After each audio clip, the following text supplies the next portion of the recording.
Mes parents m'ont abandonnée en tant qu'enfant parce que je n'étais pas aussi intelligente que ma jumelle. Mais quand ils ont essayé de renouer des années plus tard, je leur ai présenté ma nouvelle famille. Ça ne s'est pas bien passé. Il y a 10 ans, quand j'avais 12 ans, mes parents m'ont envoyé vivre chez mon oncle, le frère aîné de mon père, à la campagne. Ils ne voulaient plus s'occuper de moi. Ils pensaient que j'étais un fardeau pour eux et préféraient n'avoir que ma jumelle, qu'ils croyaient plus capable que moi. Et je ne le nie pas, elle était vraiment beaucoup plus intelligente que moi. Malheureusement, je ne pouvais pas suivre.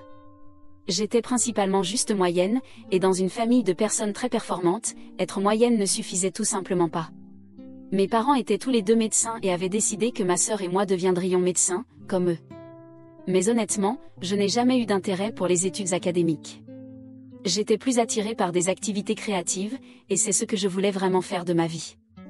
Ils me mettaient sous une pression énorme, et je n'allais pas bien à l'école. Mes parents ne faisaient aucun effort pour m'encourager. Ils se contentaient de me critiquer et de me comparer constamment à ma sœur jumelle. J'étais habituée à ce genre de traitement depuis mon plus jeune âge, mais avec le temps, cela ne faisait qu'empirer. À 12 ans, en entrant au collège, je faisais tellement mal dans tout que j'échouais dans la plupart des matières. Même si je faisais de mon mieux, je n'arrivais pas à obtenir de meilleures notes. Mes professeurs se plaignaient constamment de moi parce qu'ils ne savaient pas ce qui se passait à la maison. Ils croyaient que j'étais paresseuse et que je ne faisais pas assez d'efforts. Même les gens à l'école me comparaient toujours à ma brillante sœur jumelle qui réussissait beaucoup mieux que moi. Je pleurais littéralement chaque nuit, car chaque jour, mes parents s'assuraient de rappeler à ma sœur combien ils l'aimaient et me rappelaient combien je les décevais et que je devais faire mieux. Un soir, au dîner, les choses sont devenues insupportables. Ils m'ont critiqué encore une fois pour mes notes et je me suis emportée. Ils m'ont puni pour les 2 semaines suivantes. J'ai donc décidé de m'enfuir de la maison sans savoir où aller. Évidemment, je ne pouvais pas aller très loin et je me suis retrouvée au parc à proximité, seule et effrayée dans le noir. Ils m'ont trouvée là-bas vers 5 heures du matin. Ils ont dû appeler la police pour me retrouver. Après m'avoir ramenée à la maison, ils ont décidé de m'envoyer chez mon oncle à la campagne où je pourrais grandir avec lui et sa famille. Quand mes parents m'ont dit qu'ils allaient m'envoyer vivre chez mon oncle et sa famille, je les ai suppliés de nombreuses fois de ne pas faire cela. Je leur ai promis que je m'améliorerais et que je ne les décevrais plus jamais, et que je n'essaierais plus de m'enfuir. Mais ils ne se souciaient pas de mes supplications. Ils m'ont dit que je les avais laissés tomber et qu'ils ne pouvaient plus gérer cela. Ils avaient un autre enfant dont ils devaient s'occuper et ne pouvaient pas passer tout leur temps à s'occuper de quelqu'un qu'ils considéraient comme inutile. Je ne pense même pas que cela soit vrai. Ils passaient la plupart de leur temps à choyer ma sœur.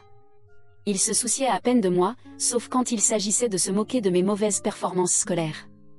Quoi qu'il en soit, je les ai suppliés de ne pas me faire cela parce que je ne voulais pas être loin d'eux et surtout, je ne voulais pas être séparée de ma sœur puisqu'elle était la seule personne qui était gentille avec moi dans cette famille. Cependant, ils ne m'ont pas écouté et ont fait ce qu'ils pensaient devoir faire. Ils m'ont fait dire au revoir à ma sœur et ne lui ont même pas permis d'être là pour moi pendant le trajet jusqu'à la maison de mon oncle. Une fois là-bas, je ne pouvais littéralement pas arrêter de pleurer pendant des semaines et je voulais juste rentrer à la maison. J'essayais constamment d'appeler mes parents, et mon oncle et ma tante étaient vraiment serviables et solidaires pendant cette période parce qu'ils comprenaient ce que je traversais. Mais mes parents ne répondaient à aucun de mes appels et m'ignoraient. Quelques semaines plus tard, j'ai décidé d'accepter mon sort et de faire la paix avec lui. Je suis restée en contact avec ma sœur. Elle était la seule personne qui me parlait, mais cela devait se faire en secret parce qu'elle n'avait pas de téléphone portable, donc je devais l'appeler depuis le téléphone de mon oncle lorsque mes parents n'étaient pas là. À cette époque, les réseaux sociaux commençaient à devenir populaires. Heureusement, elle utilisait l'ordinateur pour me parler. Occasionnellement, quand elle me disait que la voie était libre, je l'appelais et nous pouvions enfin parler. Ma sœur et moi sommes toujours en contact, nous nous aimons et cela restera toujours ainsi. Elle m'a tenu informée de ce qui se passait avec elle et nos parents au cours des 10 dernières années et m'a également dit que nos parents prévoyaient de reprendre contact avec moi il y a quelques semaines, ce qui m'a permis de me préparer mentalement à cela. Au cours des 10 dernières années, je n'ai eu absolument aucun contact avec mes parents. Au début, c'était parce qu'ils refusaient de me contacter ou de me parler après m'avoir déposé chez mon oncle. Et après avoir passé quelques années chez mon oncle, c'est moi qui n'avais plus aucun intérêt à les contacter à nouveau. Ils m'avaient abandonné, c'était la fin de l'histoire. Honnêtement, après avoir emménagé chez mon oncle et ma tante, j'avais une bien meilleure vie. Ils ne me mettaient pas sous la pression que mes parents exerçaient sur moi et j'ai commencé à mieux réussir à l'école. J'étais toujours moyenne académiquement, je n'étais pas l'élève parfaite que ma sœur avait toujours été, mais au moins, je ne redoublais pas toutes mes classes. Mon oncle et ma tante me permettaient également de participer à d'autres activités comme les pièces de théâtre scolaire et le sport, ce que mes parents ne me permettaient pas de faire parce qu'ils pensaient que cela affecterait négativement mes notes. Je vivais ma vie à fond et j'étais très heureuse avec eux. Quand je vivais avec mes parents, il m'était également interdit de parler aux garçons parce qu'ils pensaient que cela me distrairait. Mon oncle et ma tante, cependant, n'avaient pas de telles restrictions ridicules et me permettaient de parler à qui je voulais et d'amener des amis à la maison. C'est par hasard la raison pour laquelle j'ai pu rencontrer mon mari, qui a toujours été là pour moi. Nous sommes ensemble depuis 7 ans, nous nous sommes mis ensemble au lycée et avons été inséparables depuis, et nous avons même fréquenté la même université. J'ai obtenu mon diplôme l'année dernière et une semaine après notre remise des diplômes, nous nous sommes mariés lors d'une cérémonie intime. Le mois dernier, j'ai donné naissance à notre fils. Je ne vis plus avec mon oncle et ma tante, mon mari et moi avons une maison à quelques rues de chez eux, mais nous les visitons fréquemment, et ils nous rendent aussi souvent visite pour voir notre fils. Je suis actuellement en congé de maternité, donc je n'ai pas à retourner au travail avant quelques semaines. Ma sœur a ouvertement été en contact avec moi ces dernières années parce qu'après ses 18 ans, elle a décidé qu'elle ne ressentait plus le besoin de cacher notre lien à nos parents parce qu'il n'y avait rien qu'ils puissent faire. Elle était mon témoin de mariage et est également la marraine de mon enfant. Et la semaine dernière, alors qu'elle nous rendait visite, elle m'a dit que nos parents prévoyaient de me rendre visite. Ils ne savaient toujours pas que j'étais mariée et que j'avais un bébé parce que tout le monde avait cessé de leur parler après m'avoir abandonnée, car c'était une chose si cruelle à faire. Ils ne savaient donc rien de ma vie et ma sœur ne pensait pas qu'il était nécessaire de leur parler de moi, alors elle ne leur a rien dit, même quand ils ont demandé. Mais après 10 ans, ils ressentaient enfin une sorte de regret pour ce qu'ils avaient fait toutes ces années auparavant et prévoyaient de me contacter, alors elle pensait que c'était son devoir de me le dire, pour que je puisse décider de ce que je voulais faire et que ce ne soit pas un choc pour moi quand ils me contacteraient pour demander s'ils pouvaient me rendre visite. Quelques jours après sa visite, mes parents m'ont effectivement contacté via les réseaux sociaux et m'ont demandé s'ils pouvaient me rendre visite. Ils ne se sont excusés de rien, c'était juste un message simple demandant s'ils pouvaient me rendre visite, rien d'autre. J'étais un peu déçue par ce message, car j'avais vraiment espéré qu'ils se seraient au moins excusés pour la façon dont ils m'avaient traité dans le passé. Donc pendant un moment, j'étais tellement en colère que j'ai pensé à ne pas répondre à ce message du tout, mais ensuite j'ai eu une meilleure idée et j'ai pensé que je les inviterais et leur montrerais ma vie parce que maintenant j'avais une grande vie, et j'ai pensé que ce serait une idée appropriée de leur faire savoir à quel point je me débrouillais bien sans eux. J'ai donc donné mon adresse et les ai invités à dîner le week-end. J'ai également invité mon oncle, ma tante et ma sœur et bien sûr, mon mari et mon fils allaient être là parce que le dîner se déroulait chez moi. Je n'ai pas dit à mon oncle et à ma tante que mes parents allaient être là, donc tout le monde était très surpris de se voir quand ils sont arrivés chez moi le week-end dernier. C'était il y a 3 jours et je ne sais toujours pas si j'ai fait ce qu'il fallait ou non. Quoi qu'il en soit, une fois que tout le monde était là, l'ambiance était assez tendue, car évidemment, je n'avais pas vu mes parents depuis 10 ans et tout le monde dans la famille avait coupé les ponts avec eux, y compris mon oncle et ma tante, car ils ne voulaient rien avoir à faire avec mes parents non plus. La raison en était que mes parents avaient promis non seulement de me soutenir financièrement tant que je vivrais chez mon oncle, mais aussi de rester en contact pour que je ne me sente pas seule et de veiller à ce que mes besoins émotionnels soient également satisfaits. Mais ils n'ont tenu que la moitié de cette promesse, ils envoyaient de l'argent tous les mois, mais ils ne se souciaient pas de rester en contact avec moi et étaient simplement heureux de se débarrasser de moi. Ce n'était pas l'accord que mon oncle avait accepté, et il était contrarié que mes parents m'abandonnent émotionnellement, mais il n'avait aucun problème à s'occuper de moi. Il était celui qui s'était levé pour moi et avait informé le reste de la famille de ce que mon père faisait, et tout le monde avait coupé les ponts avec mon père pour cette raison. Cela a conduit à beaucoup de ressentiments entre eux deux, mais mon père a continué à envoyer de l'argent jusqu'à ce que j'aie 18 ans. Après cela, il n'y a plus eu de contact entre eux non plus. Après nous être salués, nous devions dîner ensemble, mais j'ai décidé de porter un toast avant cela. Comme si les choses n'étaient pas déjà assez gênantes, j'ai décidé d'en rajouter et de les rendre encore pires, car je voulais que mes parents se sentent désolés et je voulais les faire se sentir mal. Alors je me suis levée et j'ai commencé à faire un discours sur la beauté des 10 dernières années de ma vie par rapport aux 12 premières. Je l'ai présenté comme un discours à mon oncle et ma tante, parce qu'honnêtement, ils avaient fait beaucoup pour moi au cours de la dernière décennie et je ne pense pas que j'aurais pu arriver aussi loin dans la vie sans eux. Je me suis également remercié mon mari d'avoir été là tout au long du chemin et ma sœur de ne jamais avoir abandonné malgré tout ce qui se passait. Très intentionnellement, j'ai décidé d'ignorer mes parents dans mon discours, parce que je n'avais rien à leur remercier, et ils ont remarqué cela, car tout au long de mon discours, ils gardaient les yeux baissés et ne disaient pas un mot. Et une fois que j'avais fini mon discours, j'ai décidé d'en rajouter encore plus et de me tourner vers mes parents et de leur dire que j'étais enfin prête à leur présenter ma nouvelle famille. Ils étaient choqués au plus profond d'eux-mêmes quand j'ai annoncé cela, parce qu'ils ne pensaient pas que j'allais dire quelque chose comme ça. Et dès que j'ai dit que c'était ma nouvelle famille, ma mère a éclaté en sanglots et a littéralement pris la fuite. Tout le monde aurait été bien mieux sans tout ce drame. Après leur départ, nous avons eu un dîner très gênant et silencieux ensemble et personne n'est resté pour le dessert, ce dont j'étais contente, car c'était vraiment lourd. Je n'aimais pas mes parents, mais je ne pensais pas que ce que j'avais fait était correct. Je n'ai pas encore eu l'occasion de parler à mon oncle et à ma tante, mais ma sœur et mon mari pensent tous deux que j'ai été un peu trop loin et que je n'aurais même pas dû répondre aux messages de mes parents si je ne voulais pas interagir avec eux. Mais les insulter de cette manière était tout simplement inutile. Mise à jour 1. Bon, les commentaires jusqu'à présent ont été assez divisés quant à savoir si je devrais m'excuser auprès de mes parents, mais tout le monde est d'accord pour dire que je devrais au moins parler à mon oncle et ma tante. Donc, puisque le verdict est toujours en attente pour mes parents, j'ai décidé de contacter mon oncle aujourd'hui. Cela fait une semaine que le dîner de famille que j'ai organisé a eu lieu et nous n'avons pas pu beaucoup parler ces derniers jours parce que j'étais très occupée et eux aussi, et je pense aussi que la gêne était toujours là, donc nous ne nous sommes pas parlé, parce que nous ne voulions pas rendre les choses inconfortables. Mais aujourd'hui, j'ai abordé le sujet en appelant mon oncle et avant qu'il ne puisse dire quoi que ce soit, je lui ai simplement dit que j'étais vraiment désolée d'avoir invité mes parents à dîner ce jour-là sans même leur donner un avertissement à ce sujet. Il m'a dit qu'il était un peu choqué que j'aie fait cela, mais qu'il était finalement passé à autre chose. Il ne m'avait pas contacté parce qu'il ne savait pas si j'allais bien après cette nuit-là, car j'étais assez bouleversée.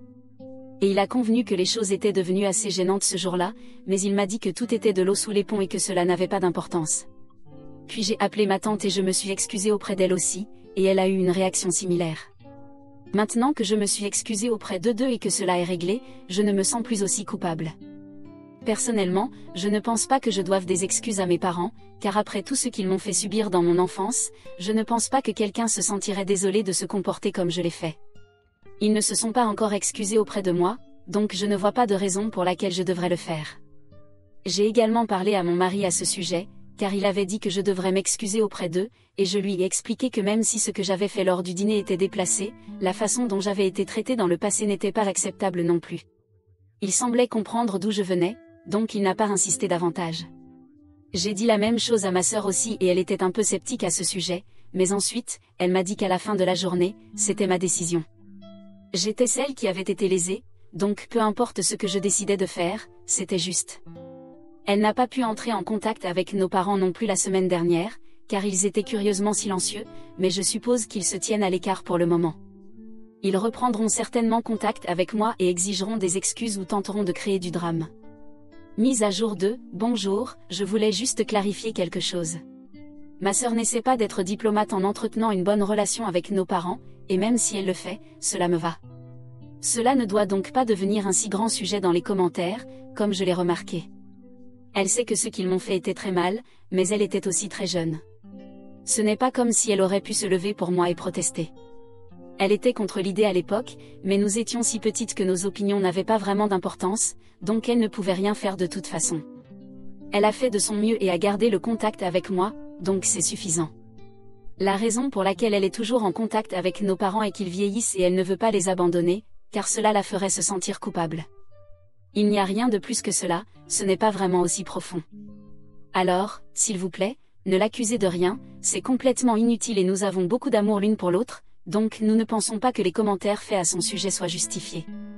Maintenant, en ce qui concerne ce qui s'est passé, comme je l'avais mentionné dans ma dernière mise à jour vers la fin, j'étais assez sûre que mes parents n'allaient pas s'asseoir et accepter ce que j'avais fait de bon gré. Ils ne sont tout simplement pas le genre de personnes à laisser les choses aller facilement. Donc, j'étais préparée à une sorte de représailles de leur part et cela s'est finalement produit aujourd'hui, 10 jours après le dîner que j'avais organisé. Ils ont décidé de rendre l'incident public et ont en fait tout publié sur les réseaux sociaux. J'ai trouvé cela assez surprenant, car ils n'ont pas vraiment une présence très active sur les réseaux sociaux, mais juste pour cet incident, ils ont décidé de publier à ce sujet. Et comme je m'y attendais, c'était un post très unilatéral, où ils parlaient seulement de combien ils étaient blessés, mais ne mentionnaient rien des choses qu'ils avaient faites dans le passé. Honnêtement, je ne me serais pas soucié de ce post s'il avait été dirigé vers nos membres de la famille, car personne dans ma famille n'aime mes parents à cause de ce qu'ils ont fait dans le passé en m'abandonnant. Mais ils ont été très intelligents à propos de toute cette affaire et ils ont décidé de marquer mes collègues de travail et les collègues de travail de mon mari, même s'ils n'avaient rien à voir avec tout ce fiasco. Évidemment, mes collègues de travail n'étaient pas au courant de mon histoire avec mes parents et de ma relation tendue avec eux, donc ils étaient tous assez choqués lorsqu'ils ont été marqués dans ce post et ont commencé à me bombarder de messages immédiatement. Je suis en congé de maternité, donc je ne savais évidemment pas ce qu'ils avaient posté parce que je n'étais pas au travail et je ne consulte pas vraiment souvent mes réseaux sociaux, car je suis généralement occupée avec mon fils. Mais après qu'ils ont commencé à m'envoyer des messages en me disant de vérifier ce qui s'était passé en ligne, j'étais choquée. Je ne savais pas comment réagir à cela, car je ne m'y attendais pas. J'étais assez sûre qu'ils avaient trouvé les comptes de mes collègues en me suivant en ligne, car j'ai pas mal de photos avec eux et je les avais marqués dessus. Donc, c'est probablement ce qu'ils avaient fait au cours de la semaine dernière, me suivre en ligne et essayer de trouver qui étaient mes amis au travail pour ruiner ma réputation. Quoi qu'il en soit, j'ai vu ce post, j'étais choquée pendant quelques minutes, mais ensuite j'ai décidé de commenter et de dire aux gens la réalité de la situation. Je n'avais rien à cacher. J'étais la victime dans la situation, et ce qui s'était passé au dîner était déplacé, mais pas injustifié. Donc, j'ai écrit tout l'incident qui avait eu lieu, comment il m'avait déposé chez mon oncle toutes ces années auparavant et ensuite refusé de garder le contact avec moi et même lorsqu'il m'avait contacté, il ne s'était pas excusé auprès de moi. Et quand ils sont arrivés chez moi, ils ne se sont toujours pas excusés. S'ils avaient fait cela, j'aurais peut-être reconsidéré de dire les choses que j'ai dites. Mais de toute façon, à mon avis, ce que j'ai fait n'était pas mal. J'ai également clarifié cela à mes amis au travail qui avaient été marqués dans le post. Je me suis excusée auprès d'eux au nom de mes parents, car ils n'avaient pas besoin ou ne méritaient pas d'être pris dans notre drame, et c'était vraiment ridicule de la part de mes parents de faire quelque chose comme cela. Je suis évidemment assez énervée, car ils auraient pu simplement me cibler et garder les choses propres. Mais entraîner mes collègues là-dedans, c'est tout simplement en dessous de la ceinture et inacceptable. J'attendais que mon mari rentre à la maison. Je ne voulais pas le déranger au travail avec cela aujourd'hui, car il m'avait dit qu'il avait une réunion importante avec un client. Sinon, je l'aurais peut-être contacté et lui aurais parlé de cela, mais honnêtement, ce n'est que du petit drame et je peux gérer cela seule. J'ai également parlé à ma sœur, elle pense que nos parents deviennent fous en ce moment. Ils n'ont probablement tout simplement pas pu supporter le manque de respect et ont complètement perdu les pédales, et je pense que c'est exactement ce qui s'est passé. Mais même alors, rien ne peut jamais justifier ce genre de comportement. Je n'ai même pas encore parlé à mon oncle ou à ma tante de cela, car je suis sûre qu'ils auront des réactions très fortes à cela, et je ne veux pas les déranger avec cela en ce moment, car ils sont très occupés au travail. Mise à jour 3, quelques heures se sont écoulées depuis que j'ai posté ma dernière mise à jour.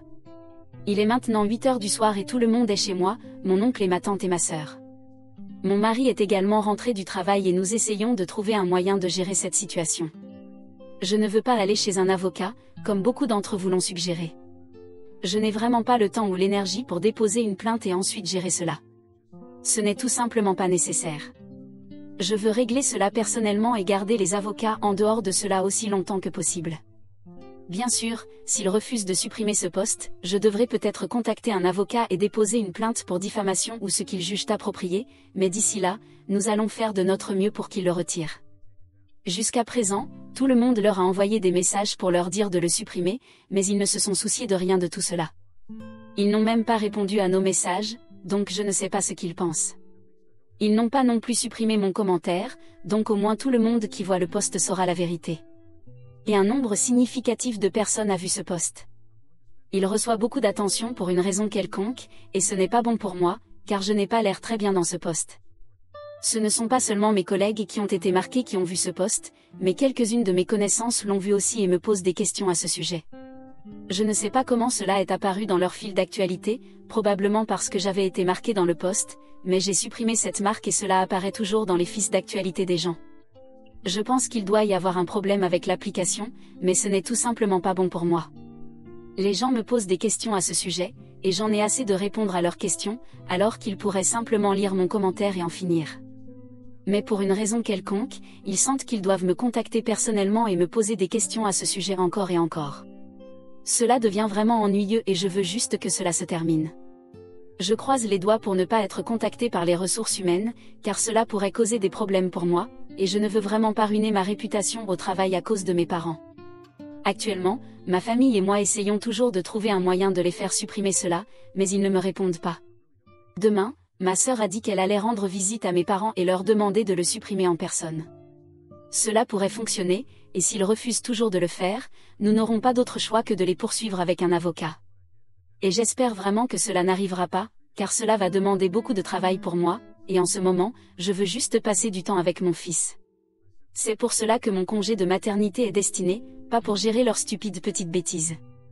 Mise à jour 4, ma sœur est allée rendre visite à mes parents aujourd'hui pendant 1 heure. Je n'avais aucune idée de ce qui se passait, mais il y a une demi-heure, elle m'a dit qu'elle avait parlé à nos parents et dit qu'ils étaient très bouleversés, c'est pourquoi ils avaient fait ce post et marqué mes collègues. Mon intuition était correcte, ils avaient pu trouver mes collègues et leurs comptes de réseaux sociaux en me suivant en ligne. C'était assez effrayant de leur part, mais c'est littéralement le moindre de mes soucis en ce moment. Quoi qu'il en soit, elle m'a dit qu'elle avait eu une longue discussion avec eux et qu'ils avaient dit qu'ils supprimeraient volontiers le post, mais pour cela, je devais m'excuser auprès d'eux en premier. J'ai immédiatement dit à ma sœur que ce serait un non pour moi, car je n'ai rien fait de mal et je vais rester sur cette position. Et heureusement, elle savait que je ne m'excuserais pas, alors elle avait dit à mes parents que peu importe quoi, je n'allais pas prétendre être désolée pour quelque chose que je n'avais même pas fait de mal. Ils pourraient tout simplement économiser leur temps et leur énergie et supprimer ce post, car sinon, je prévoyais de les poursuivre avec un avocat, et ce ne serait pas très bon pour eux. Cette discussion a duré presque 1 heure, et à la fin, ils ont décidé qu'ils allaient supprimer ce post et en finir, mais ils ont également dit à ma sœur de me dire qu'ils me coupaient de leur vie et de l'héritage aussi. Je m'en fiche vraiment, je veux juste que leur post soit supprimé. Ils peuvent garder leur héritage pour eux, cela n'a aucune importance pour moi. Mon mari et moi faisons assez bien carrière et nous savons que nous serons riches. Et même si nous ne le sommes pas, ça me va. Au moins, je n'ai pas à dépendre d'eux pour l'argent. Ma sœur m'a dit qu'elle leur avait dit la même chose, donc au moins, ils sont conscients de mes sentiments à ce sujet.